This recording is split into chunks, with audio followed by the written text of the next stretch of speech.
সন্দীপন সাহা এন্টালির বিধায়ক।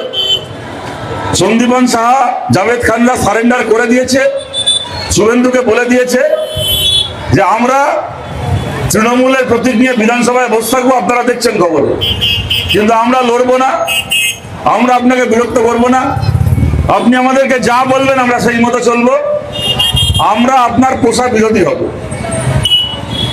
কদিন পরে দেখবেন এখানে আসবে মিটিং করতে, এই সন্দীপন সাহা এখানে আসবে মিটিং করতে ইন্টালিতে, জাভেদ খান যাবে, ওর ছেলে যাবে কসবায় তপসিয়া মিটিং করতে। মিটিং করে ওখানে গিয়ে কি বলবে আজকে বলে দিচ্ছি, এখানে মিটিং একটু আগে ফুয়াদের সঙ্গে কথা হচ্ছিল, এরপরে ওখানে মিটিং করতে গিয়ে বলবে যে আরে আপনাদের বাড়িগুলোকে বিজেপির হাত থেকে বাঁচানোর জন্য আমি এখন বিজেপির সঙ্গে সেটিং করছি, আপনাদের ভালোর জন্য আমি বিজেপির সঙ্গে সেটিং করছি। এরা আজ থেকে 1 মাস আগে অব্দি আমাদেরকে বলতো নাকি রামবাম, बोलते बाय मुआज बीजेपी आपस में मिला हुआ है, बाय मुआज अपना वोट बीजेपी को दे रहा है, बीजेपी बाय मुआज के बदौलत बढ़ रहा है। यहाँ पे सीपीएमएल ভোটে পশ্চিম বাংলায় বিজেপি বাড়ছে, আমাদেরকে ভোট দাও, আমরা লড়বো পশ্চিম বাংলায় বিজেপির বিরুদ্ধে। 1 মাস আগে বলতো। আমাদের এখন দেখুন আঙুল থেকে ভোটের কালি উঠতে পারেনি, আমাদেরকে নিয়ে মমতা ব্যানার্জি বলতো সিপিএম ওরা শূন্য থেকে মহাশূন্য চলে গেছে, সিপিএম শূন্য থেকে মহাশূন্য চলে যাবে। এখন আমাদের আঙুল থেকে ভোটের কালি ওঠেনি, তার আগে আপনারা দেখতে পাচ্ছেন কার পার্টি মহাশূন্য গেল। আমাদেরকে নিয়ে বলতো যে এখন সিপিএম কে রাস্তায় দেখতে পাবেন না, সিপিএম এখন খালি আদালতে ছোটে, কোর্টে ছোটে, আর না হলে সিপিএম সোশ্যাল মিডিয়া করে, ফেসবুক করে। আমাদেরকে নিয়ে 2 দিন আগে অব্দি বলতো। এখন তৃণমূলের অবস্থা দেখছেন, পিসি এখন কোর্টে ছুটছে, পিসি এখন আদালতে ছুটছে, আর ভাইপো বাড়িতে বসে সোশ্যাল মিডিয়ায় ভিডিও করছে। একবার ভুল করে বাড়ি থেকে বেরিয়েছিল, এমন ডিমের বাড়ি আর জিপের বাড়ি খেয়েছে, বাড়িতে ঢুকে গেছে, কবে বেরোবে আর কেউ জানে না। এই হচ্ছে তৃণমূলের অবস্থা। আমরা সিপিআইএম আমরা রাস্তায় দাঁড়িয়ে আছি, মাথা উঁচু করে আমরা রাস্তায় দাঁড়িয়ে আছি। বলতো আমাদেরকে বলতো, আমরা দেখুন সরকার চলে যায় হাত থেকে, আমরা অনেক পার্টির দেখেছিলাম, আমাদের হাত থেকেও সরকার চলে গেছিল। সরকার চালাতাম, একদিন ভোট হলো, 2011 সালে হেরে গেলাম ভোটে, আমাদের হাত থেকে সরকার বেরিয়ে গেল। কিন্তু কোনোদিন কোনো পার্টি এরকম হতে পারে 1 মাসের মধ্যে হাত থেকে সরকারও বেরিয়ে গেল, তার কদিন পরে নিজের পার্টির সিম্বলটাও বেরিয়ে গেল। এই তৃণমূল না থাকলে বাবার জন্য ভাবতে পারতাম না। 4 তারিখ সরকার বেরিয়ে গেছিল হাত থেকে, আর আজকে পার্টির সিম্বল বেরিয়ে গেছে হাত থেকে। মমতা ব্যানার্জি ধর্ণা দিচ্ছেন, ওখানে ধর্মতলায় গিয়ে 80 জন বিধায়ক জিতেছে, 2-3 জন বিধায়ক দাঁড়িয়ে রয়েছে, বাকি কাউকে খুঁজে পাওয়া যাচ্ছে না। 42 জন এমপি আছে ওদের, লোকসভা রাজ্যসভা মিলিয়ে ওদের 42 জন এমপি আছে। 42 জন এমপির মধ্যে 3 জন এমপি ওখানে দাঁড়িয়ে আছে, বাকি 39 জন এমপিকে খুঁজে পাওয়া যাচ্ছে না। সবাই বিজেপির কাছে মুসলিম কাছে সারেন্ডার করে গেছে। এই হচ্ছে তৃণমূলের অবস্থা। কিন্তু তৃণমূলের অবস্থা দেখে আমরা খুশি হতে পারি, তার থেকে বড় বিপদ এখন আমাদের সামনে এসে পড়েছে। যে পাপগুলো তৃণমূল করেছে, একটা কথা আছে, একটা শের ছিল, সেই অনেক বছর আগে শুনেছিলাম, লম্হোं ने खता की सदियों ने सजा पाई। 15 বছর ধরে তৃণমূল যে পাপগুলো করে গেছে, তৃণমূলের সেই 15 বছরের পাপের প্রায়শ্চিত্ত এখন বাংলার লক্ষ লক্ষ কোটি কোটি মানুষকে আগামী কত বছর করতে হবে আমরা জানি না। তার মধ্যে বড় একটা পাপের বোঝা আমাদের উপর চেপে এসছে। গরিব মানুষকে বাধ্য করেছিল এরা যে ইল্লিগাল বিল্ডিং গুলো কিনতে, ইল্লিগাল বিল্ডিং এর মধ্যে থাকতে। আজকে অব্দি কলকাতা কর্পোরেশনের মেয়রের নাম ফিরহাদ হাকিম, আজকে অব্দি কলকাতা কর্পোরেশনের মেয়রের নাম ফিরহাদ হাকিম। এই সমস্ত ওয়ার্ডের কাউন্সিলর তৃণমূলের কাউন্সিলর, ওদের বড় চেয়ারম্যান তৃণমূলের, এমআইসি তৃণমূলের, গোটা কর্পোরেশন তৃণমূলের। তারপরও একটার পর একটা বাড়িকে এই কলকাতা শহরে ভাঙা হচ্ছে। তৃণমূল নাকি কিছু জানে না, ববি হাকিম কিছু জানে না, জাভেদ খান কিছু জানে না, শোভন চ্যাটার্জি কিছু জানে না, কেউ কিছু জানে না। একটার পর একটা বাড়িতে ডেমোলিশনের নোটিশ দেওয়া হচ্ছে। এবার আমরা এখানে পরিষ্কার বলছি, এখানে ভাষণ দিতে আসিনি। আজকে এই যে বিপদ চলে এসছে, আমরা জানি আমাদের ভাষণ শুনে এই বিপদ কাটবে না। ভোট এসেছিল, ভোটের আগে আমরা ভাষণ দিয়েছিলাম, সমস্ত রাজনৈতিক দল তাদের কথা বলেছিল, আমরা আমাদের কথা বলেছিলাম। ভোট হয়ে গেছে, এটা ভাষণ দেওয়ার সময় নয়। আমরা কোনো লম্বা বক্তৃতা এখানে দিতে আসিনি, কিন্তু কতগুলো জরুরি কথা বলতে এসেছি। এমন নয় আমরা কোনো বেআইনি কাজকে সমর্থন করার জন্য, কোনো বেআইনি বাড়িকে বাঁচানো আমাদের লক্ষ্য নয়। কিন্তু আমরা সরকারের কাছে আবেদন করছি, আমরা সরকারকে প্রশ্ন করছি, শুভেন্দু অধিকারী সরকারকে, যদি বেআইনি বাড়ি তৈরি হয়ে থাকে বছরের পর বছর, তার জন্য শাস্তি কারা পাবে?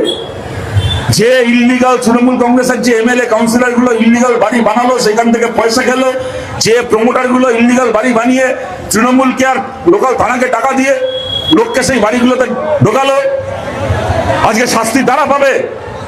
নাকি যে গরিব মানুষ তারা বাধ্য হলো ওই বাড়িগুলোকে কিনতে, শাস্তিটা তারা পাবে, বুলডোজার তাদের উপর দিয়ে চলবে?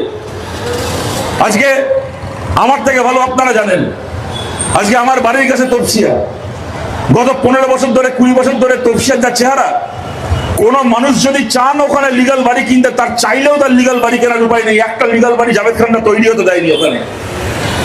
যে তপসিয়ার মানুষ ওখানে বাড়ি কিনে থাকতে চান, একটা ফ্ল্যাট কিনে থাকতে চান, চাইলেও তার একটা লিগাল বাড়ি কেনার উপায় ছিল না মমতা ব্যানার্জি সরকারের আমলে, জাভেদ খানের আমলে। আজকে দেখছি ফৈয়াজ খান কত বড় কুলাঙ্গার হতে পারে একটা কাউন্সিলর। ফৈয়াজ খান এখন বলছে, ওকে টিভি থেকে ফোন করেছে, জিজ্ঞেস করছে যে ওখানে ইললিগাল ডেমোলিশন হচ্ছে, আপনি কি বলবেন? তার দুদিন আগে শুভেন্দু অধিকারী মুখ্যমন্ত্রী ভাষণ দিতে গিয়ে ওর নাম বলেছে যে ফৈয়াজ খানের নামে 90টা বাড়ি আছে, 90টা প্রপার্টি আছে। মুখ্যমন্ত্রী বলেছে, এই মুখ্যমন্ত্রী বলেছে ফৈয়াজ খানের রাতের ঘুম চলে গেছে। ফৈয়াজ খান বুঝে গেছে আজ না কাল আমার বাড়িতে পুলিশ আসবে, আমাকে অ্যারেস্ট হতে হবে। কি করতে হবে এখন? মুখ্যমন্ত্রীকে তেল দিতে হবে, শুভেন্দুকে তেল দিতে হবে, বিজেপিকে তেল দিতে হবে। মিডিয়া থেকে ফোন করেছে যে আপনার ওয়ার্ডে বাড়িগুলো ভাঙা হচ্ছে, আপনি এই নিয়ে কি বলবেন? বলছে আমি সরকারকে ওয়েলকাম করছি, নতুন গভর্নমেন্ট যে কাজ করছে আমি স্বাগত জানাচ্ছি, ভালো কাজ করছে, ভাঙুন। আমার ওয়ার্ডে তপসিয়াতে 80% বাড়ি ইল্লিগাল, আপনি ভাঙুন, আমি ওয়েলকাম করছি, চিন্তা করতে পারেন। ওর বাপ শব্দ পুরুষ ওখান থেকে 30 বছর ধরে আছে, টাকা করে খেয়েছে, টাকা কামিয়ে খেয়েছে ওখান থেকে। কাউন্সিলর বলছে কি আমি 10 বছর কাউন্সিলর হয়েছি, এই বাড়িগুলো 10 বছরের আগে তৈরি হয়েছে, তখন আমি কাউন্সিলর ছিলাম না, আমি জানবো না, আমি জানি না কি করে হয়েছে। আরে 10 বছর আগে তুই কাউন্সিলর ছিলিস না? কাউন্সিলর কে ছিল 10 বছর আগে? ওর মা রিফাত জাভেদ ওই ওয়ার্ডের কাউন্সিলর ছিল। তার আগে 15 বছর ওর বাপ জাভেদ খান 95 সাল থেকে ওই ওয়ার্ডের কাউন্সিলর ছিল। 10 বছর আগে বাড়ি তৈরি তুই জানিস না? কদিন পরে বলবি আমি আমার বাপ মাকে জানি না। আমি জাভেদ খানের নাম শুনিনি কোনোদিন, রিফাত জাভেদের নাম শুনিনি, কদিন পরে বাপ মাকে চিন্তা অস্বীকার করবে। বাপ মার বেটা মিলে 30 বছর ধরে তপসিয়ায় লুটে পুটে খেয়েছে। আজকে যে বাড়িগুলোতে ডেমোলিশনের নোটিশ যাচ্ছে, আপনারা জানেন, আপনাদের অনেকের আত্মীয় বন্ধু বান্ধব ওখানে থাকেন, তপসিয়ার অনেক মানুষজন এখনো হয়তো এখান থেকে কাজ করে বাড়ি ফিরছেন, বাজার করতে এসছেন, বাড়ি ফিরছেন। আপনারা জানেন বেশ কতগুলো বাড়িতে এখনো ল্যান্ড ওনারের নাম জাভেদ খানের বাবা, জাভেদ খানের বাবা মারা গেছেন, তার নামে নোটিশ গেছে। আজকে কি হবে এই বাড়িগুলোকে যদি ভেঙে ফেলা হয়? ইললিগাল বিল্ডিং বানিয়ে 1 লাখ টাকা, 1.5 লাখ টাকা, 2 লাখ টাকা, 5 লাখ টাকা নিয়ে যে লোকগুলোকে ওখানে ঢুকিয়েছিল, আজকে সেই গরিব মানুষগুলো রাস্তায় চলে আসবেন। বাড়িটাকে ভেঙে ওটাকে ফাঁকা মাঠ করে দেওয়া হবে, ফাঁকা মাঠের মালিক আবার হয়ে যাবে জাভেদ খান আর ওর ছেলে ফৈয়াজ খান, জমি ওদের নামে। ফাঁকা মাঠের মালিক আবার হয়ে যাবে জাভেদ খান আর ফৈয়াজ খান। সেই মাঠে দুদিন পরে আবার একটা, এবার হয়তো লিগাল বিল্ডিং বানাবে, এবার লিগাল বিল্ডিং বানিয়ে বিক্রি করবে। মানে এক জমির ওপর প্রথমে ইল্লিগাল বানিয়ে পয়সা কামালো, এরপর লিগাল বানিয়ে পয়সা কামাবে, মাঝখান থেকে গরিব মানুষগুলো তারা বউ বাচ্চা নিয়ে রাস্তায় চলে আসবে। ছোট ছোট বাচ্চাগুলো মাথার উপর থেকে ছাদ চলে যাবে, তারা রাস্তায় নেমে চলে আসবে। আমরা দাঁড়িয়ে দাঁড়িয়ে দেখবো, এর একটা ভিত হবে না? কদিন আগে যখন 29 তারিখ কোর্টে কেসটা উঠলো, আমরা মামলা করলাম, বিকাশ ভট্টাচার্য, ফয়াজ, আমাদের ফিরদৌস শামীম, গোপা বিশ্বাস আমাদের উকিলরা ছিলেন, লড়াই করলেন। আদালত নির্দেশ দিল যে এখন ডেমোলিশ করা যাবে না। ডেমোলিশনের কাগজ নিয়ে যখন বিকেলবেলা তপসিয়ায় গেলাম, চোখে জল আসছে। একটা বাচ্চা মেয়ে, জানেন, এবছর উচ্চ মাধ্যমিক পরীক্ষা দিয়েছে, জিজে খান রোড, গোলাম জিলানি খান রোডে একটা বাচ্চা মেয়ে এবছর হায়ার সেকেন্ডারি পরীক্ষা দিয়েছে। তার বাবা নেই, বাবা মারা গেছে, মা হাওয়াই চটি রাবার কাটার কাজ করেন, ওই একটা খুঁজছি ঘরে বসে হাওয়াই চটি রাবার কাটার কাজ করেন, তার সেই করে মেয়েকে পড়াচ্ছে। মেয়েটা উচ্চ মাধ্যমিক পরীক্ষা দিয়েছে, এবার এসে কথা বলছে। জিজ্ঞেস করলাম, ভালো নম্বর পেয়েছে উচ্চ মাধ্যমিকে, জিজ্ঞেস করলাম কোন কলেজে ভর্তি হচ্ছি, ফর্ম তুলেছো? বলছে দাদা কোনো কলেজের কোনো ফর্ম তুলিনি। এমন তো অনেক দিন হয়ে গেছে, রেজাল্ট বেরিয়েছে, অর্ধেক কলেজে তো ফর্ম দেওয়া শেষ হয়ে গেছে, আর কবে ফর্ম তুলবে? ওইটুকু বাচ্চা মেয়ে বলছে কি করবো ফর্ম তুলে, দাদা পড়াশোনা কি করে করবো, আমাদের তো বাড়িটাই ভেঙে দেবে, আমি আর কি করে পড়াশোনা করবো? আর ফৈয়াজ খান দাঁড়িয়ে বলছে আমি গভর্নমেন্টকে ওয়েলকাম করছি, গভর্নমেন্ট ভালো কাজ করছে, বাড়িটাকে ভাঙুন। আরে তোর হারামের টাকায় 90টা বাড়ি আছে, তোর একটা ভাঙলে আর একটাই যাবি, আর একটা ভাঙলে আর একটাই যাবি। এই গরিব মানুষগুলোর কি আছে? এই খেটে খাওয়া মানুষগুলোর কি আছে? এরা কি দুরম্বরি করেছে ভাবতে পারেন? যদি কেউ দেখতে চান, আমার পকেটে এখন কোর্টের ওই অর্ডারের কপি রয়েছে, আমি এখানে আপনাদেরকে দেখাতে পারি, আমি লাইন বাই লাইন পড়ে পড়ে বলতে পারি। এখানে আমাদের যারা অ্যাডভোকেট আছেন, বিকাশ দা, শামীম দা, তারা কোর্টে অ্যাপিল করেছেন যে এতগুলো মানুষ এখানে আছেন, এরকম ভাবে ডেমোলিশনের নোটিশ দিয়ে দেওয়া হয়েছে, কোনো সময় না দিয়ে, কিছু না দিয়ে। এতগুলো গরিব মানুষ কোথায় যাবে, কি করে থাকবে? বাড়িটাকে ভাঙবেন না, আটকান। এদেরকে কোনো নোটিশ দেওয়া হয়নি, হঠাৎ সময় দেওয়া হয়নি, হঠাৎ ভেঙে দেওয়ার কথা বলা হচ্ছে। পাল্টা সরকারের পক্ষ থেকে, কর্পোরেশনের পক্ষ থেকে, বারবার বলছি, কর্পোরেশন কিন্তু তৃণমূল চালায়, ববি হাকিম মেয়র।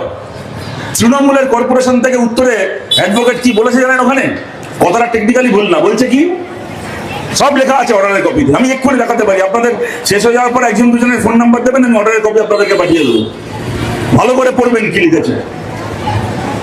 কর্পোরেশনের পক্ষ থেকে কোর্টে জাজকে বলছে যে দেখুন, বাণিজ্যের মালিক, তার নামে আমরা নোটিশ দিয়ে দিয়েছিলাম আগে, তাকে আমরা সময় দিয়েছি, কিন্তু এই নোটিশে বাড়িটাকে ভাঙা হবে বলে ল্যান্ড ওনার বাদ দিয়ে আর যাদের যাদের সমস্যা হচ্ছে, একবারও বলছে না টেনেন্ট, একবারও বলছে না যারা এই বাড়িতে থাকে, যে और जिन जिन लोगों को तकलीफ हो रहा है हमारे इस नोटिस से या फिर इस डेमोलिशन से, सबके पास जा जाके सबको ढूंढ ढूंढ के नोटिस देना हमारा काम नहीं है।